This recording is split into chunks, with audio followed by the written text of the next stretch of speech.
ایران کو بار بار کہا جا رہا ہے کہ غیر مشروع سرنڈر کرو۔ صدر ٹرمپ صاف الفاظ میں کہہ چکے ہیں ہماری صبر کی حد ختم ہو چکی ہے، ایران اب سرنڈر کرے، جبکہ ایران کے سپریم لیڈر آیت اللہ خامنئی کہہ چکے ہم نہ جھکیں گے نہ سرنڈر کریں گے، ہم لڑ کر مریں گے۔ اس وقت جب میں آپ سے مخاطب ہوں، تہران کے مختلف حصوں میں اسرائیل کی بمباری جاری ہے۔ ایسا لگتا ہے کہ جیسے ایران کی دفاعی صلاحیت ٹوٹنے کے قریب ہے۔ لیکن سوال یہ ہے کہ دنیا کہاں ہے؟ OIC کہاں ہے؟ عرب لیگ کہاں ہے؟ 57 اسلامی ممالک، 2.25 ارب مسلمان اور سب خاموش۔ OIC کا ایک بھی ہنگامی اجلاس نہیں۔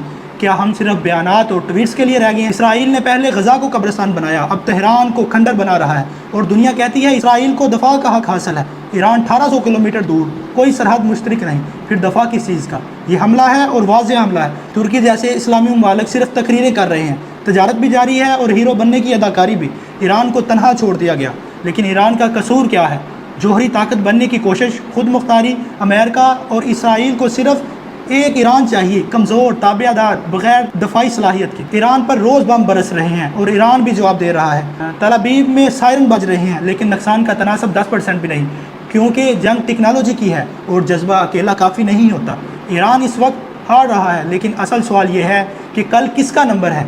کیا ہم تیار ہیں، یا ہم صرف امریکہ مرد آباد کے نعرے اور OIC کا اجلاس کی دعائیں کرتے رہیں گے؟ ہمیں چاہیے کہ ہم خوابوں سے نکل کر حقیقت کا سامنا کریں، کیونکہ آج ایران تنہا ہے، کل کوئی اور ہوگا، اور پھر شاید ہم ہوں۔ اللہ تعالیٰ امت مسلمہ کو شعور دے، اتحاد دے اور عمل کی توفیق دے۔